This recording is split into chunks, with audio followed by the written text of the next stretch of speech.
우리는 살아가면서 수많은 목소리를 듣습니다. 타인의 목소리도 있지만 가장 강력한 것이 바로 우리 내면의 목소리죠. 이 내면의 목소리 중에는 우리를 격려하고 지지하는 긍정적인 목소리도 있지만 때로는 우리를 끊임없이 비난하고 의심하게 만드는 부정적인 목소리, 즉 내면의 비평가가 존재합니다. 이 비평가는 넌 충분하지 않아. 넌 실패할 거야. 다른 사람들이 너보다 훨씬 나아. 이런 메시지를 계속 속삭입니다. 사실 내면의 비판자는 우리에게 가장 큰 상처를 입히는 목소리죠. 도대체 우리 안에는 왜 이런 내면의 비판자가 존재하는 것일까요? 우선 보호 메커니즘으로 이를 이해할 수 있습니다. 내면의 비평가는 본래 우리를 보호하기 위한 심리적 메커니즘으로 시작된 것입니다. 어린 시절 위험으로부터 자신을 보호하고 사회에 적응하기 위해 내면의 경보 시스템을 발달시킨 것이죠. 이 시스템은 이렇게 하면 안 돼, 저렇게 하면 위험해 라는 식의 내면의 목소리로 나타나게 됩니다.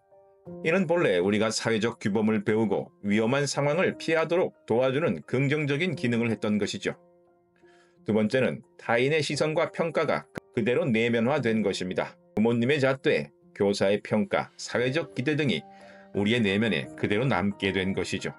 특히 어린 시절 반복적으로 들었던 비판이나 부정적인 피드백은 그대로 내면화되어 우리 자신의 목소리처럼 느껴지게 됩니다. 또 이것은 완벽주의와 사회적 생존 전략의 부산물이기도 합니다. 우리 사회는 완벽함과 성공을 높이 평가하죠. 내면의 비평가는 이러한 사회적 기대에 부응하기 위한 전략으로 발달하기도 합니다. 더 잘해야 해, 실수하면 안 돼 라는 내면의 목소리는 사회에서 인정받고 생존하기 위한 방어 기제로 작동되는 것이죠. 또 이는 자기 성장을 위한 동기부여의 역할도 하고 있습니다. 역설적이게도 내면의 비평가는 때로 우리가 더 나은 사람이 되도록 동기부여를 하는 역할도 하는 것입니다. 문제는 이 비평가가 지나치게 가혹하고 비현실적인 기준을 적용할 때 발생하는 것이죠. 내면의 비평가는 또 불확실성과 통제에 대한 욕구를 가지고 있습니다. 우리는 본능적으로 불확실성을 두려워하고 상황을 통제하고 싶어 하죠. 내면의 비평가는 이런 불확실성을 줄이고 통제감을 높이기 위한 심리적 장치라는 이야기죠.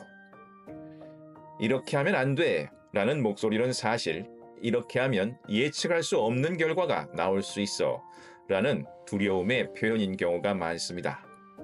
내면의 비평가는 사실 그 존재 자체가 문제가 되는 것은 아닙니다. 그러나 그 목소리가 지나치게 강하고 비현실적이며 파괴적일 때 문제가 생깁니다. 혹독한 자기 비판에서 비롯된 2차 가해야말로 우리의 내면을 무너뜨리는 치명타라고 할 수 있습니다. 내면의 비평가는 승진하면 성공, 승진 못하면 실패로 자신을 규정하고 성공하면 행복, 실패하면 불행이라는 이분법적 접근을 합니다. 그럼 이제 이 내면의 비판자의 목소리를 알아차리고 상처 입지 않는 방법에 대해 알아보겠습니다. 첫 번째 방법은 마음챙김 명상입니다. 여기서는 간단한 방법을 소개해드리겠습니다. 명상에 대해 더 알고 싶은 분들은 설명란에 링크를 남겨놓을 테니 한번 살펴보시기 바랍니다. 우선 조용하고 편한 공간에 앉아 눈을 감고 호흡에 집중합니다.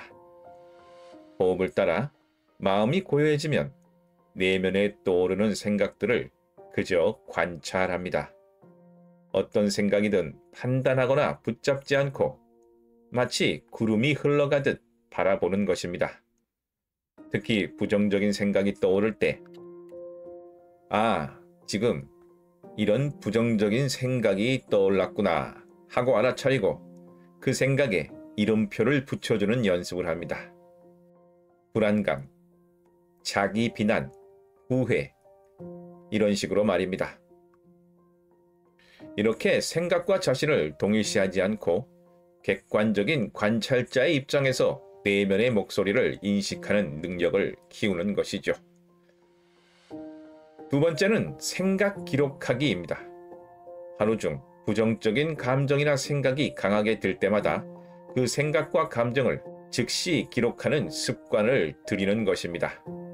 어떤 상황에서 어떤 내용의 부정적인 목소리가 들렸는지, 그리고 그때 어떤 감정을 느꼈는지를 구체적으로 적어보세요. 점심시간에 동료가 내 의견에 반대했을 때 나는 역시 부족한 사람이야 라는 생각이 들었고 그 때문에 우울해졌다. 이렇게 말입니다.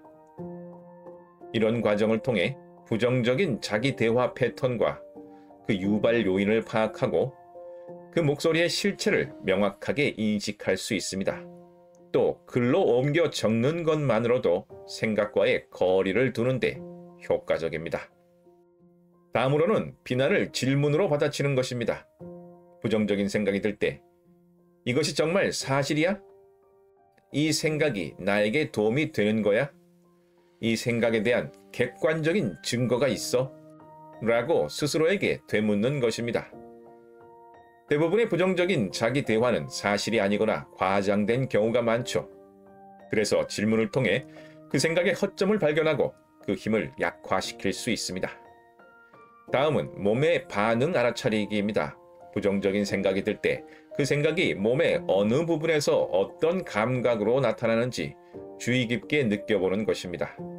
가슴이 답답하거나 어깨가 뭉치거나 배가 아픈 것 등 몸은 생각과 감정에 민감하게 반응합니다.